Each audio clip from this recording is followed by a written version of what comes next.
오늘 말씀의 제목은 기도 5단계입니다. 안 그래도 안 되는 기도 5단계나 있으니까 더 하기 싫어지려고 할 수도 있는데, 사실 이 기도 5단계는요 우리가 실제적으로 기도를 할 수 있도록 도와주기 위함입니다. 너무나도 중요한 내용이기 때문에 이 시간에 여러분들이 조금 이제 오후라 피곤하실 수도 있는데 좀 집중하셨으면 좋겠습니다. 우리가 이 기도에 대해서 많이 오해하고 있습니다. 근데 기도에 대해서 오해하고 있다라는 말은요 결국은 복음에 대해서 오해하고 있다라는 말이에요. 왜냐하면요 기도는요 복음의 내용을 실제로 아는 자만이 누릴 수 있는 특권이기 때문입니다. 기도를 해야 된다 말아야 된다, 하십시오 하지 마십시오, 나는 기도가 된다 안 된다, 이 말 자체가 사실은 내가 복음을 오해하고 있기 때문에 하는 이야기입니다. 오늘 이 시간을 통해서 내가 혹시라도 가지고 있었던 기도에 대한 오해가 풀어지시고 실제로 기도가 되어지시길 바랍니다. 그래서 기도는요 다른 것이 아니라요 기도는 하는 것입니다. 기도가 얼마나 중요한지, 기도가 얼마만큼 힘을 나에게 주고 나를 살리는 것인지를 아는 것 물론 중요하죠. 근데 내가 아무리 잘 알아도 내가 하지 않으면 나랑 상관이 전혀 없습니다.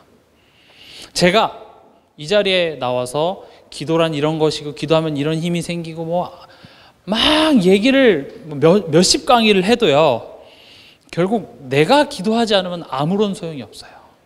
왜냐하면요 기도라는 것은요 하나님과 나와의 개인적인 소통이기 때문에 그래요.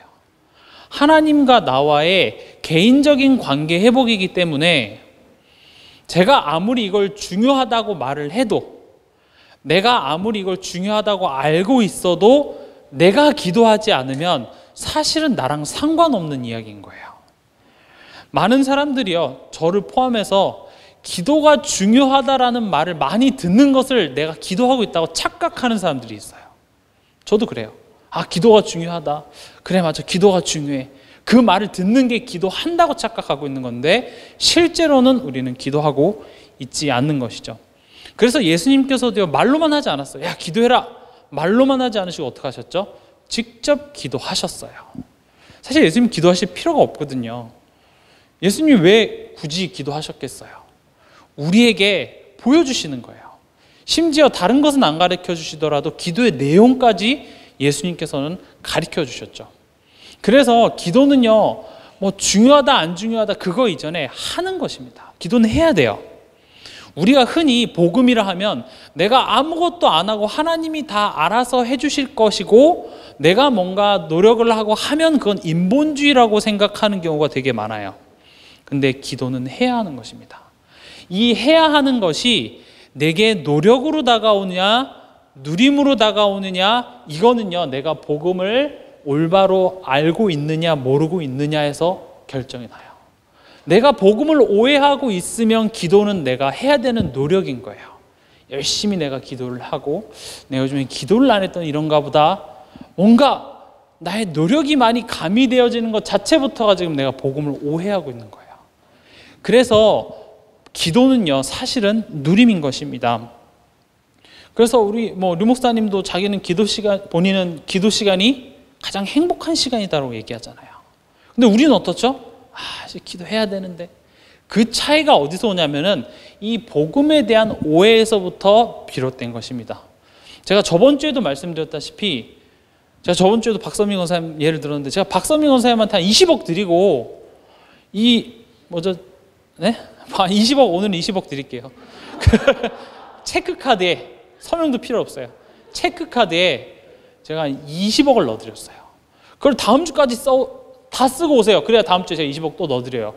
그러면 박선민 원사님은 그게 써야 되는 노력일까요? 누림일까요? 그게 노력으로 다가온다라는 것은 지금 제 말을 이해하지 못하는 거예요. 20억의 그 가치를 이해하지 못하는 거예요. 지금 돈을 오해하고 있는 거죠. 그러니까 이거 다음 주까지 써야 된다고? 어떡하지? 이렇게 되는 거죠. 근데 돈의 가치를 안다면은 내일 당장 바로 쓸 수 있어요.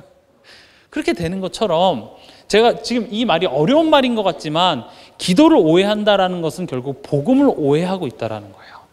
기도가 뭔가 내가 열심히 해야 되는 노력으로 와닿아진다라는 말 자체부터가, 목사님께서 강단 말씀을 통해서 기도하십시오가 뭔가 내게 부담으로 온다는 말 자체부터가 나는 지금 복음을 오해하고 있습니다 라고 생각하시면 돼요. 그러면 기도를 올바로 하기 위해서는 복음을 올바로 이해하는 게 사실은 되게 중요한 것입니다. 그렇다고 그럼 이제 기도 무조건 열심히 해라 이런 게 아니에요. 또 기도는요, 내가 기도해야 될 것을 아는 것이기도 합니다. 이 두 개가 따로 노는 게 아니라 같이 가요. 기도에 대해서 올바로 아는 사람은 기도를 올바르게 합니다. 기도를 올바르게 하고 있는 사람은 벌써 기도에 대해서 알고 있는 사람인 것이죠. 우리가 방금 읽었던 마태복음 6장 33절에 먼저 그의 나라와 그의 의를 구하라 그랬습니다. 우리가 기도를 안다라는 말은요, 우리가 구해야 할 걸 안다라는 거죠. 구해야 할 걸 안다라는 말은 나에게 무엇이 필요한지를 안다라는 거예요. 그렇죠? 우리 생각에는 지금 나에게 필요한 것이 무엇을 마실까, 무엇을 먹을까, 무엇이 입을까가 필요한 것 같지만 하나님께서는 내가 진짜 필요한 것이 따로 있다는 거예요. 그것을 아는 것이 기도를 아는 것인데, 첫 번째 뭐라고 하셨죠? 그의 의예요. 그의 의라는 말은 하나님이 옳다고 보시는 것이잖아요. 우리가 아까도 방금 말씀드렸다시피 무엇을 먹을까, 무엇을 마실까, 무엇을 입을까, 즉 내가 원하는 거잖아요. 왜 원하죠? 하나님과의 관계가 단절된 그 상태 속에서 오는 불만족을요, 그것으로 채울 수 있을 것 같아서 나는 그걸 원하는 거예요. 근데 그게 나에게 만족감이 되어집니까? 안 되니까 오늘 읽었던 34절처럼 내일을 위해서 염려할 수밖에 없는 거죠. 그리고 한날의 괴로움은 그날로 족하니라, 괴로울 수밖에 없는 거예요. 내 생각엔 이게 필요하다고 해서 내가 그걸 원해요. 돈도, 좋은 직장도, 앞으로 좋은 진로, 여러 가지 내가 원하는데 그것을 가진다 한들 나에게서 염려가 끝날까요? 그렇지 않다라는 거죠. 나의 원함의 본질이 어디에 닿아 있냐면 요한복음 8장 44절에 너희는 너희 아비 마귀에게서 났으니 너희 아비의 욕심을 너희도 행하고자 하느니라. 그냥 내가 먹고 싶은 거였고 내가 갖고 싶은 건 줄 알았는데 사실은 내 아비의 욕심을 너희도 행하고자 하느니라 라는 거죠. 그래서 하나님의 의는 뭐냐면 이런 상태 속에 있는 나에게 하나님께서 찾아오신 게 그의 의예요. 이런 나를 위해서 십자가에서 죽어주신 게 하나님의 의예요. 나의 공로가 아닌 십자가에서 예수님의 공로를 힘입어서 이런 내가 같이 죽었다고 믿어지는 것이 그의 의예요. 이 사실을 믿을 때 하나님께서는 나를 눈보다 희다라고 칭해 주신 것이 그의 의라는 거죠. 이게 내게 필요한 거예요. 아니, 무슨 소리세요? 제가 모태신앙인데요. 무슨 소리세요? 제가 지금 영접한 지가 몇 년이나 지났는데요. 과연 그럴까요? 이 사실은 그러면 내가 불신자에서 신자 되는 그 한순간만 필요한 내용일까요? 사실은요, 다 주신 게 맞아요. 주실 수 있는 그분이 내 안에 성령으로 와 계시는데 문제는 뭐냐면 그 사실을 내가 실제로 믿지 않고 있는 게 문제인 거예요. 예수님께서 그래서 우리에게 겨자씨만한 믿음만 있어도라 그랬어요. 그 말은 겨자씨만한 믿음조차도 없어요. 내가 믿은 것 같습니까? 성령의 은혜예요. 성령께서 믿게 하셔서 내가 은혜로 구원 안에 들어와 있지, 실제로 나의 삶 속에 그의 일을 믿는 믿음, 겨자씨만한 믿음도 사실은 우리에게 없어요. 그래서 하나님께서는 그것을 완성해 나가시겠다는 거예요. 그 사실을 우리가 실제로 믿었을 때에 나의 삶 속에 그의 의가 힘이 되어지는 거예요. 그래서 다른 것 이전에 그의 의를 먼저 구하라고 말씀하신 것입니다. 그리고 뭐라고 하셨죠? 그의 나라예요. 그의 나라, 하나님의 나라죠. 어렵게 생각하실 필요 없어요. 성경에 여러 군데 나와 있습니다. 하나님의 나라는 여기 있다 저기 있다 눈에 보이는 것이 아니라 이미 너희 안에 있느니라. 내가 하나님의 성령을 힘입어 귀신을 내어 쫓는 것이면 하나님의 나라가 너희 안에 임하였느니라.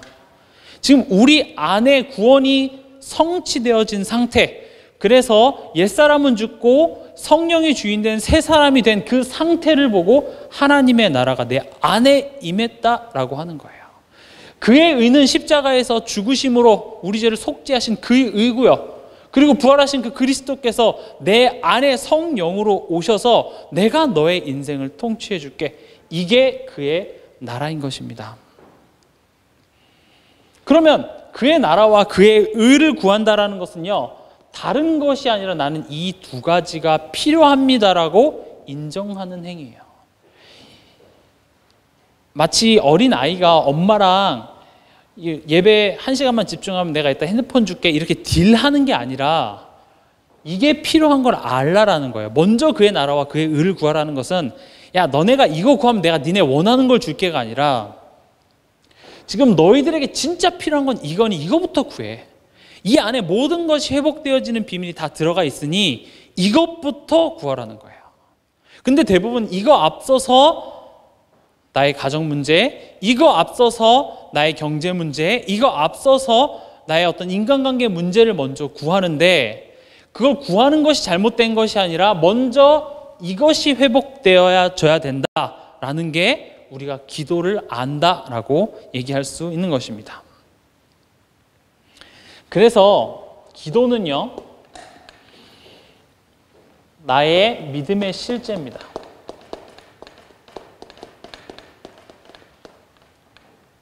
다시 말하면 나의 기도의 상태를 보면 나의 믿음의 상태를 알 수 있어요.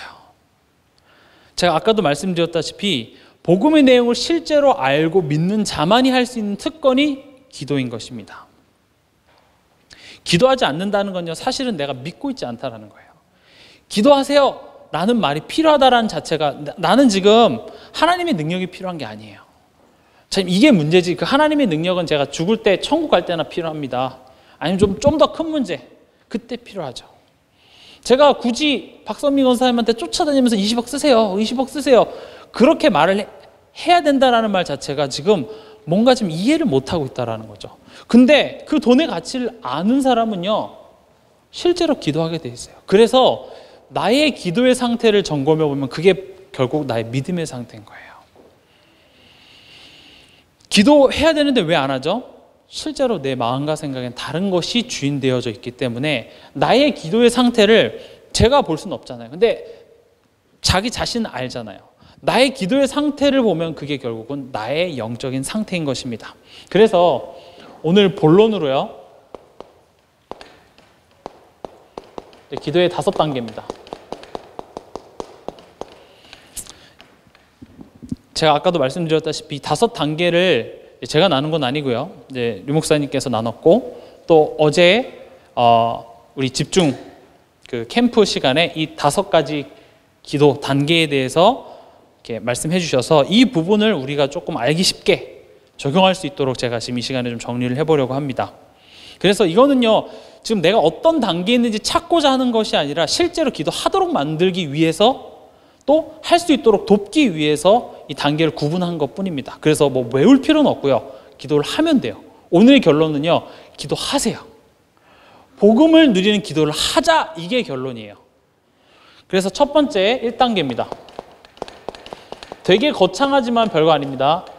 1단계는요, 인정과 그다음에 결단이에요.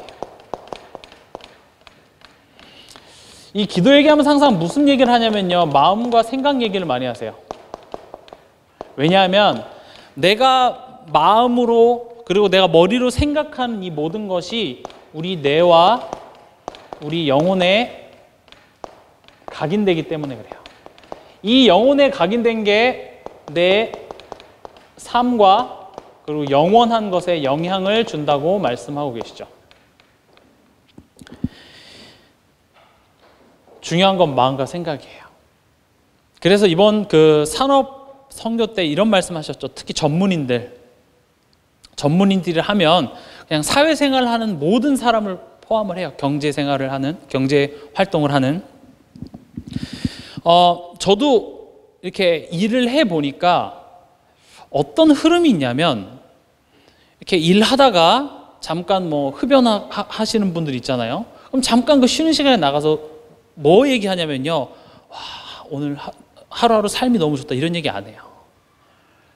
그 상사에 대한 비판, 불평, 원망, 이 시스템이 어떻게 잘못됐고 끝없는 하소연과 불평, 불만이 꽤나 이렇게 서로 친해지는 그 연결고리가 되어져요. 그리고 끝나고 회식 가면 뭐 하죠? 또 얘기해요. 그럼 이런 불평, 비판, 뭐가 옳고 그르고 하는 흐름이 회사에서만 끝나는 것이 아니라 그게 어디까지 오냐면 가정에도 와요. 그게 교회로도 와요. 그게 어디까지 가냐면 내 자신에게도 와요.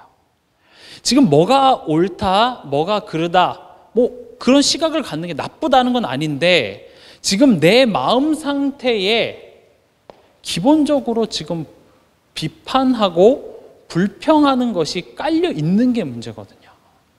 그게 거기서만 끝나는 것이 아니라 나의 뇌와 영혼에 각인돼서 내 삶에 영향을 주기 때문에 마음과 생각이 지금 중요한 거예요. 이 마음과 생각이 중요한 이유는요, 잠언 4장 23절에 제가 읽겠습니다. 모든 지킬 만한 것 중에 더욱 내 마음을 지키라. 생명의 근원이 이에서 남이니라. 우리가 복음을 마음으로 믿어요. 생명의 근원이 마음에서 나는데 그 마음의 흐름이 뭐로 되어 있냐면 비판이에요, 불평이에요, 짜증이에요. 그래서요, 사회생활 하시는 분들은요, 교회 안에서도 그렇고 가정 안에서도 그렇고 모든 게 다 짜증이에요. 모든 게 다 비판이에요. 모든 게 다 잘못됐어요. 정부 때문에, 저 사람 때문에, 이것 때문에, 저것 때문에. 그런 비판의 자태가 결국은 나한테까지 와서 나도 짜증나요. 다 싫어요. 그냥 모든 게 귀찮고. 그런 흐름이 나를 좀먹는다라는 사실을 알면서도 스탑을 할 수가 없는 거예요. 이 악순환의 고리가 계속 되어지는 거죠. 그래서 뭐라고 어제 표현하셨냐면, 이것이 결국 복음이 내 마음에 만족되지 못하게 만든다라고 말씀하세요. 옳은 건 옳은 거거든요. 잘못된 건 잘못된 거예요. 근데 그것을 내가 이게 옳고 그르고 그거를 얘기하다 보니 내 마음에는 복음이 만족되지 못한 상태가 되어져 있다는 거예요. 그럼 지금 옳고 그른 것 따지기 이전에 내 마음의 영적 상태가 지금 중요한데, 이미 내 마음과 생각은 영적으로 황폐해져 있다는 거죠. 그래서 1단계는 뭐냐면은, 이런 나의 영적인 상태를 먼저 인정하는 거예요. 나의 이 악순환의 고리가, 지금 뭐가 잘못되고 있는데, 이걸 인정하는 것에서부터 1단계가 시작돼요. 뭔가 이렇게 불신앙이 들잖아요. 여러분도 뭔가 원망하기 시작하면 그게 꼬리에 꼬리를 물고 그냥 세상이 다 싫어져요. 다 원망거리만 보여져요. 근데 그게 꽤나 속도가 붙으면 이게 멈추기가 쉽지가 않아요.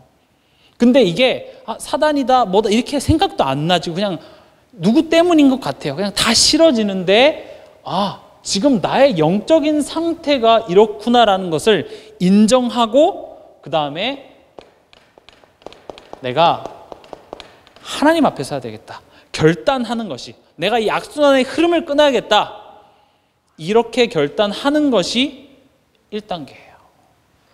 지금 1단계 별로 어렵지 않죠? 우리 삶 속에서 우리 마음과 생각에 끊임없는 소리들이 들려요. 원망의 소리, 분노의 소리, 짜증의 소리, 여러 가지 소리가 들리는데, 우리는 그런 소리를 계속 그러려니 듣고 있고, 내가 내 인생을 살아가는 것 같지만 그런 소리에 내가 딸려서 종처럼 살아가고 있었던 나의 삶임을 인정을 하고, 내가 지금부터는 하나님 앞에 서야겠다고 결단하는 것입니다. 그래서 여기까지 이제 이론이고요. 중요한 것은 실제적으로 시간을 확보하는 거예요. 아무리 제가 아까도 말씀드렸죠, 머리로 다 알아도 내가 하는 게 기도예요. 물리적으로 내가 기도할 시간이 없으면 기도를 할 수가 없어요. 기도가 중요하다는 거 아는데 내가 기도할 시간이 없잖아요. 근데 솔직히 말하면요, 기도할 시간이 없는 게 아니에요. 내 마음속에 기도할 여유가 없어요. 그걸 생각할 수 있는 힘조차도 없다라는 거죠. 그래서 여기서 말씀하신 게 정시 기도가 그래서 나오는 거예요.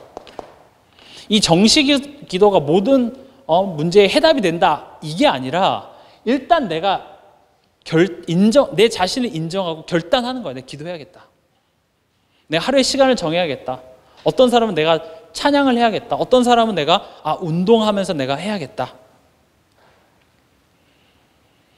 그래서 지금 우리가 기도하고 있다고 착각하지 말고 실제적으로 내가 기도해야겠다고 여러분들이 결단하세요.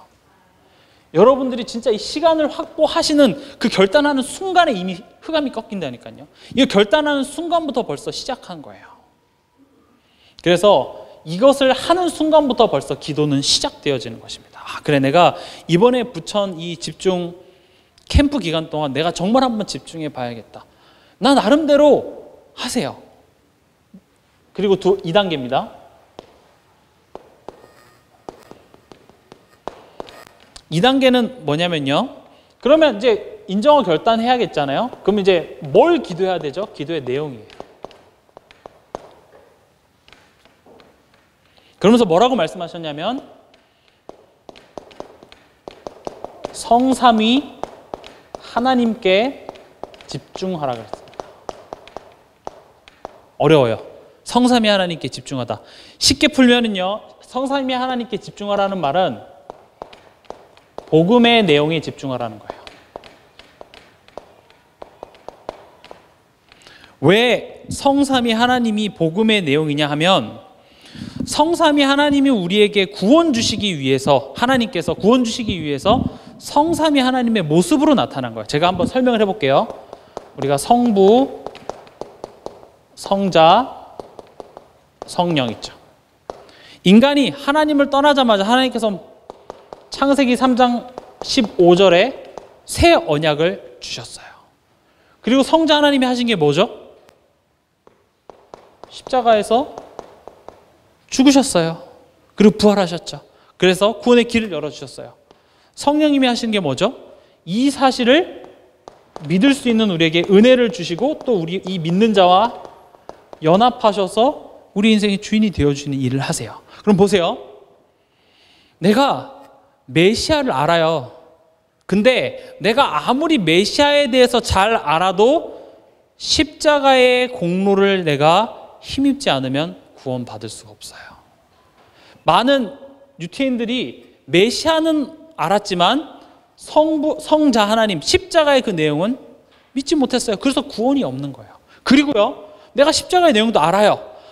잘 알아요. 예수님이 나를 위해 대신 죽었고 갈라디아서 2장 20절 잘 아는데 성령 하나님께서 내게 그것이 믿어지는 은혜를 허락해 주지 않으면 이건 나와 상관이 없는 내용인 거예요. 성삼위 하나님께 집중하라는 말은 내 안에 성취된 구원의 내용에 집중하라는 소리죠. 그래서 이 사실을 믿는 믿음 안에서 살라, 그 내용이 로마서 1장 17절에 오직 의인은 믿음으로 말미암아 살리라 함과 같으니라 해요. 성삼위 하나님하고 넘어가니까 그냥 위대하신 하나님, 대단하신 하나님, 그 정도로 생각하는데 하나님께서 우리에게 성삼위로, 오늘 유초동부가 아주 중요한 찬양을 했어요. 그 가사 되게 중요합니다. 하나님께서 성삼위로 나타나신 이유는 우리에게 구원을 주시기 위함이에요.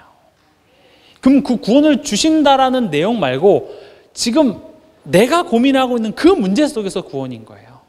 내가 고통하고 고난 중에 있는 그 문제 가운데서의 구원이라는 것입니다. 그래서 성삼위 하나님이 내 안에 구원을 이루시고 그리스도의 날까지 완성하시기 위해서 우리는 복음의 내용에 집중해야 돼요. 제가 아까도 말씀드렸다시피 우리에게 믿어질 수 있는 은혜를 더해주셨지만 실제로 내 삶 속에서 내가 믿는 순간이 그렇게 많지가 않아요. 아니 이미 복음 다 받아 끝난 거 아니야? 끝난 게 맞아요. 성령님이 내 안에 들어오셨으니까요. 근데 우리가 살아가야 될 방법은 이 사실을 믿는 믿음 안에서 사는 거예요. 그게 나에게 힘이 되어지는 거예요.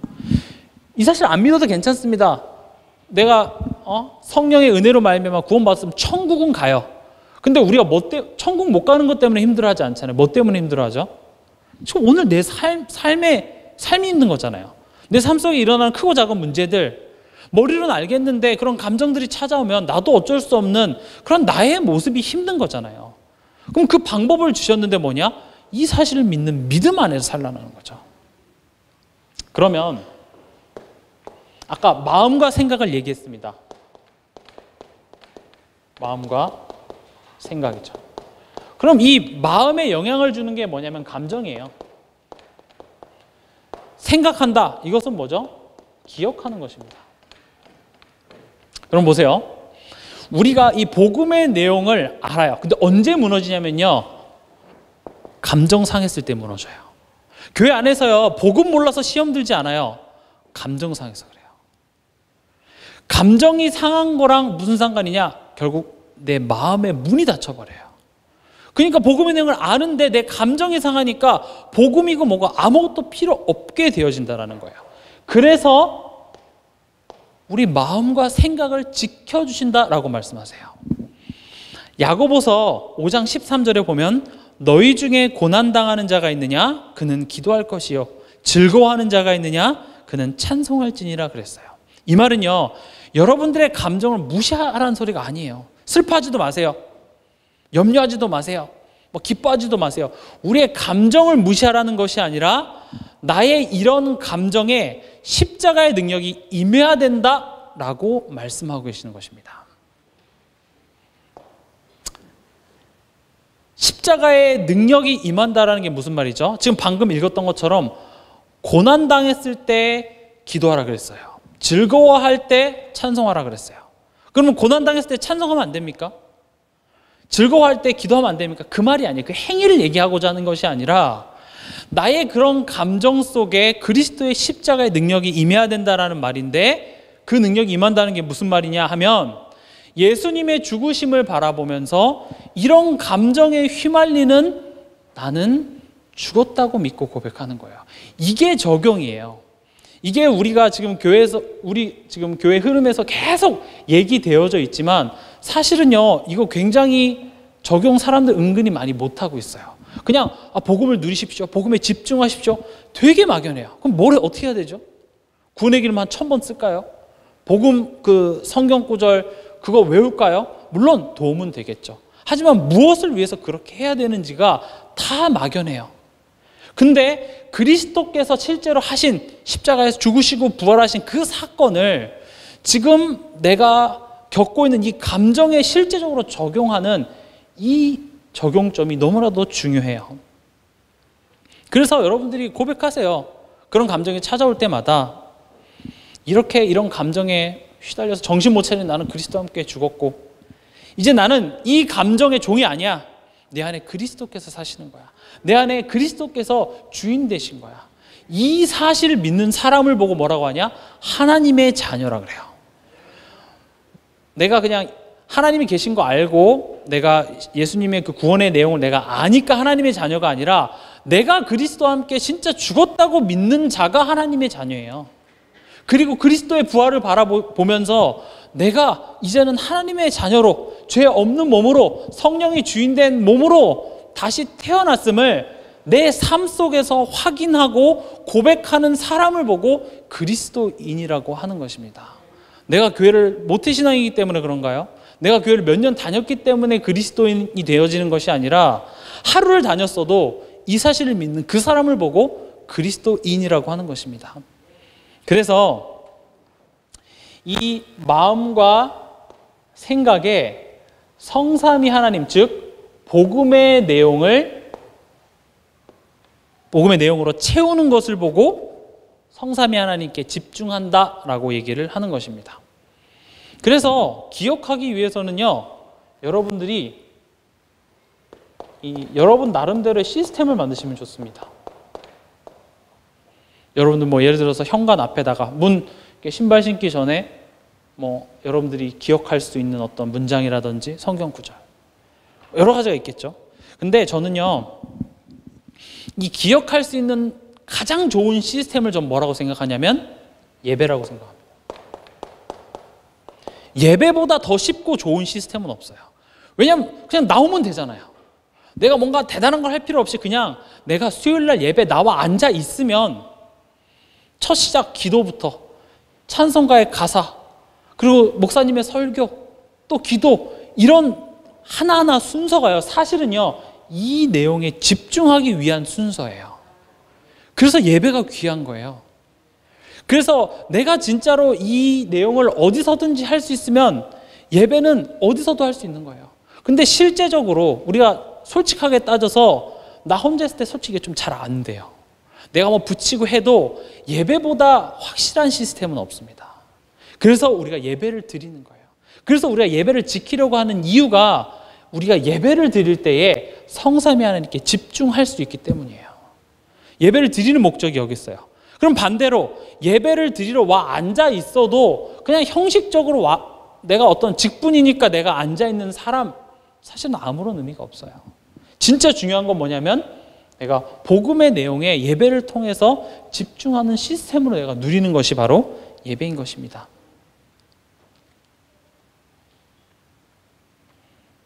그럼 이제 3단계죠.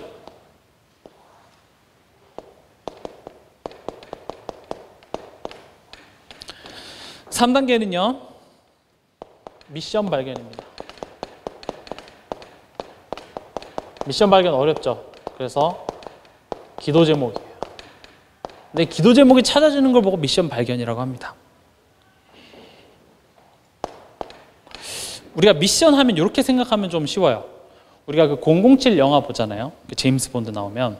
그럼 제임스 본드가 지멋대로 총 쏴고 돌아다니는 게 아니에요. 그렇죠? 막 쏘고 싶은 대로 쏘고 이런 게 아니라, 미션이라는 말은요, 이 본부의 계획 속에서 내가 할 일이 바로 미션인 거예요. 내가 하고 싶은 일이 아니에요.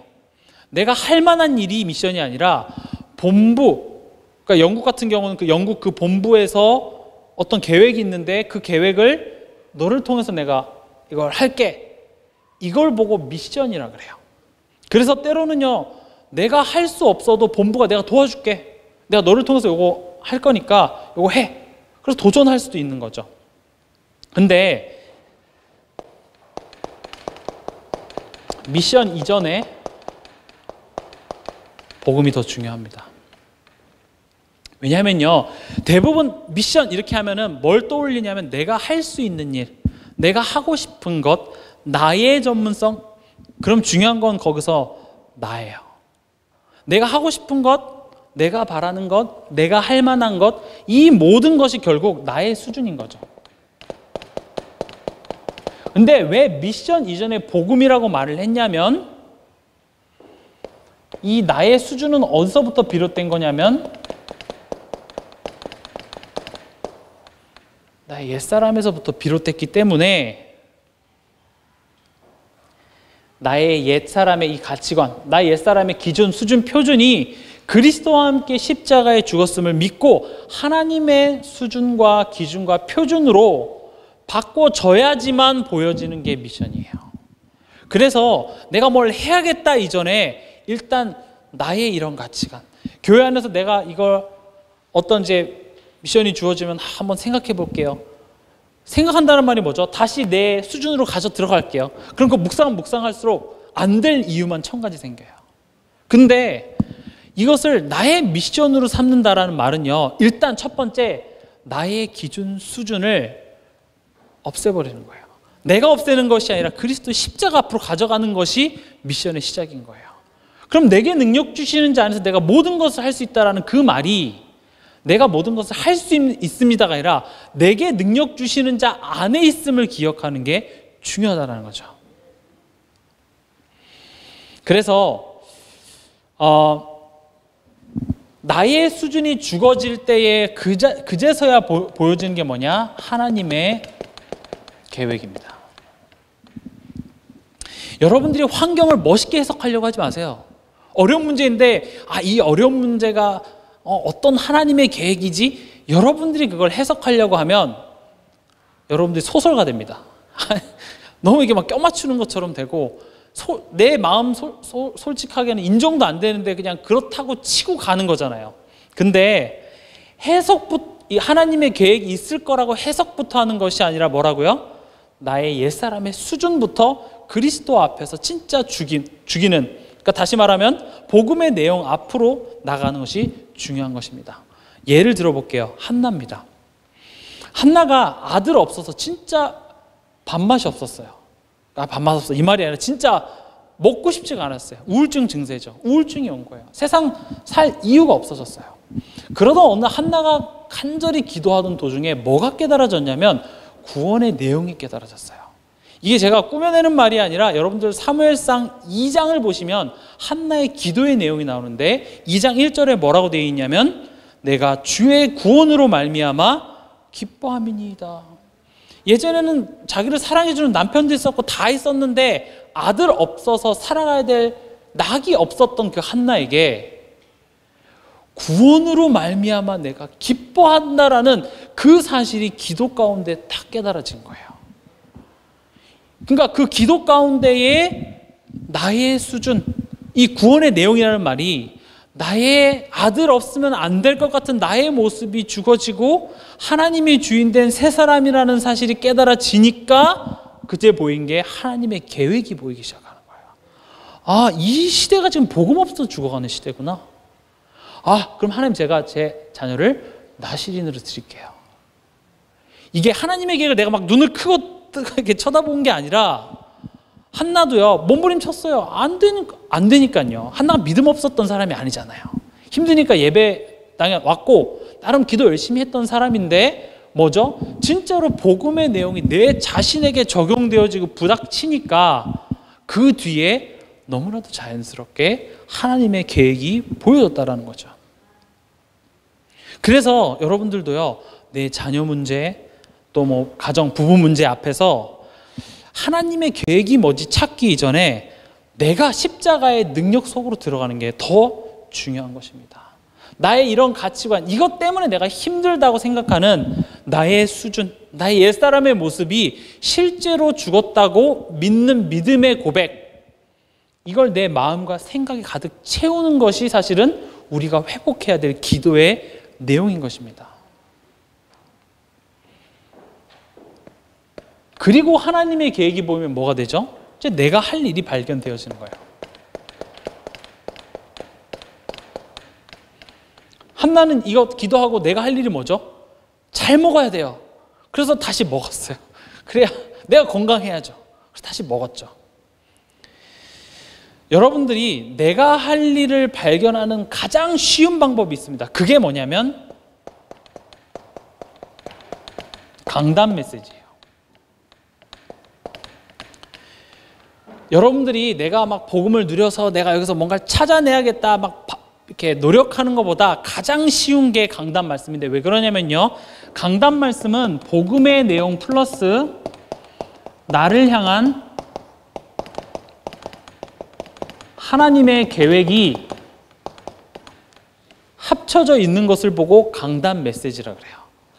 하나님께서 박동순 목사님을 세우셔서 성도님 한 사람 한 사람을 기도하게 하시고 복음의 내용과 함께 한 사람 한 사람에게 내가 해야 될 일을 주세요. 한나도 그렇게 기도하는 가운데 영안이 어두웠던 그 엘리를 통하여서 하나님께서 한나에게 깨닫게 하셨던 것처럼, 그렇다고 박동순 목사님이 영안이 어둡다 이런 이야기가 아니라 하나님께서는 그 지역에 있는 엘리를 통해서 주셨던 것처럼 강단 말씀을 통해서 내가 할 일을, 나의 미션을 발견하게 하신다는 거예요. 우리가 복음 다 알죠. 이 복음 아는데 실제적으로 이 속에서 하나님의 계획이 발견되어지고 내 미션을 찾기 위해서는 어떻게 해야 되냐면 강단 말씀 속에서 찾아야 된다는 거예요. 근데 사단은 어떻게든요 강단 말씀을 인간의 소리로 듣게 하거나요 또는 나의 마음, 감정 상할 일을 만들어서 강단 말씀이 결국 내 마음속에 남지 못하게 만드는 게 사단의 일이라는 거예요. 그래서 여러분들이 목사님한테 서운한 일이 있고 괜찮아요. 설교하는 그 순간만큼은 그거 잊어버리세요. 그 순간만큼은 하나님께서 목사님을 통해서 나에게 저 말씀을 듣게 하시는구나. 여러분들이 중심이 강단 말씀 중심으로 될 때에 거기서 찾아지는 것이 미션인 것입니다. 그리고요, 이 강단 말씀과 함께 우리 1년에 주제가 있고 또 우리 매달 키워드가 있죠. 우리 1년의 주제가 뭐죠? 말씀을 전파하라예요. 이번 달 키워드가 뭐죠? 인생 캠프입니다. 그럼 여러분들이 실제적으로 이런 말씀을 보면서 그래 말씀을 전파하라? 그럼 우리 가정에서 내가 말씀 운동 해야겠다. 이번 2020년에 어떤 한 집사님 같은 경우는 내 직장에서 그럼 이 말씀 운동 했으면 좋겠습니다 하고 말씀 운동 하는데 거기서 생명 운동이 일어나요. 이게 미션이에요. 뭔가 내가 대단한 일을 하겠다가 아니라 실제적으로 내가 복음 안에 있으면서 그 흐름 속에서 강단 말씀을 통하여서 하나님의 계획이 보이고 내가 할 일이 거기서 찾아지는 거예요. 아니 말씀을 전파하라 그랬는데 내가 입이 부족하니까 그럼 제가 사람 모아놓을게요. 와주세요. 아니 그것도 못하겠다. 그럼 내가 사역자들을 위해서 내가 목회자를 위해서 헌신하겠습니다. 뭔가 이런 식으로 내가 할 일들이 나와지는 것인데 중요한 거는요. 이 앞에의 과정 없이 내가 이거 하겠습니다도 잘못된 거예요. 그건 마치요 내가 마라톤이 몇 킬로죠? 42.19인가요? 내가 갑자기 마라톤 하는 거 보니까 멋있어 보이는 거. 내가 42km 뛰어야지. 뛰면 죽습니다. 죽을 수 있어요. 42km 뛰면. 어떻게 하죠? 42km 뛰기 전에 먼저 한 5km 뛰어요. 몇 주. 그 다음에 10km 뛰고 20km 뛰고 조금씩 늘려나가는 것처럼 내가 먼저 이 복음의 내용에 집중하지 않은 상태에서 내가 뭔가를 하겠다? 이거 오래 못 갑니다. 결국 나의 열심은요. 내 마음 상할 일 있으면 그거 지속 못 되고요. 오히려 그렇게 열심히 내용 없이 했던 만큼 떨어짐도 심해요. 그래서 교회 안에서 막 열심히 했던 사람이 어느 날 왕창 무너져 있는 이유가 사실은 바로 일로 가서 그래요. 바로 뭐 해야 되겠다. 좋은 의도지만 시작은 여기서부터 시작해야 돼요. 내 마음과 생각이 지금 뭐가 지배되어져 있는지. 중요한 건 뭘 하자는 것이 아니라 인생 캠프의 시작은요. 내게 먼저 빛이 충만하게 임한 데서부터 시작되거든요. 이 빛이 너무 좋아야 돼요. 이게 나에게 행복이 돼야 되고요. 지금 내가 겪고 있는 이런 가정 문제, 나의 자녀 문제, 경제 문제 이런 문제 가운데서 진짜 이 복음의 내용이 나에게 답이 돼야 돼요. 이게 나에게 평안함을 줘야 돼요. 그게 되지 않은 상태에서 내가 열심히 하면 할수록 마치 모래 위에 지은 집 같은 거예요. 그래서 저번 주에 마태복음 16장 16절이 왜 중요하냐면 예수가 나의 그리스도 되심 그 위에 반석 위에 교회를 세워야지 음부의 권세가 틈타지 못하는데 우리는 이제 많은 말씀을 듣고 뭔가를 해야 된다는 것을 알고 있다 보니 아직 이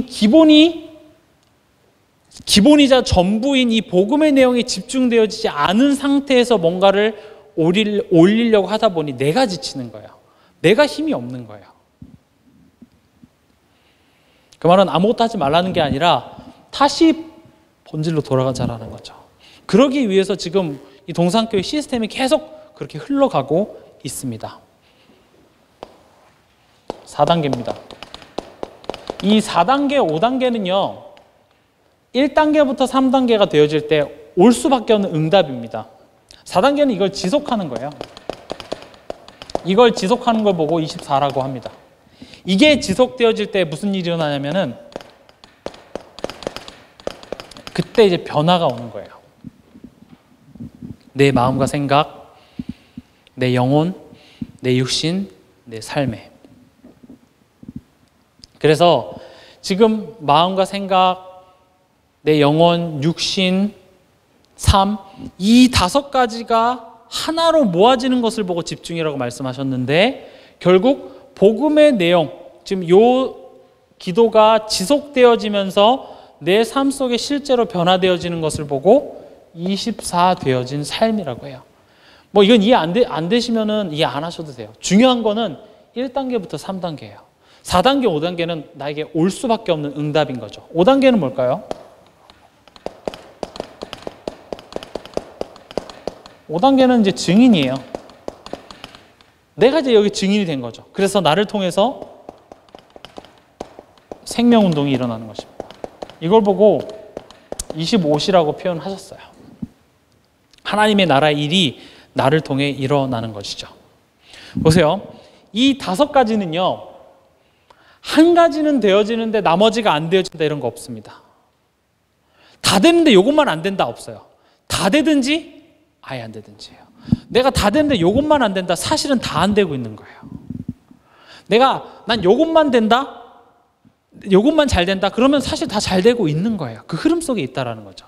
이거를 따로 제가 구분과 구별의 차이를 말씀드렸죠. 구분은 지을 수 있으나 이걸 따로 놓고 보는 것이 아니라 이 전체가 복음을 실제로 믿고 영접한 자의 삶의 내용이에요. 삶의 여정이 되는 것입니다. 오늘 뭐 어려운 얘기 많이 했는데 결론은 뭐냐? 기도하자는 거예요. 기도합시다. 우리가 1단계에서 3단계, 기도는요, 내가 아는 것이 아니라 하는 것이에요. 그리고 실제로 아는 것입니다. 저도 그래서 이번 주간에는 제가 뭐 최근에 뭐 논문 쓰고 뭐 이것저것 하느라 좀 몸이 많이 불었는데, 이제 운동과 함께 내가 기도하는 시간을 가져야겠다. 그럼 이제 여러분들이 제 몸이 자꾸 살이 빠져야 되는데 찌면 전선생님 기도 요즘 안 하시나 보다 이렇게 보시면 되겠죠.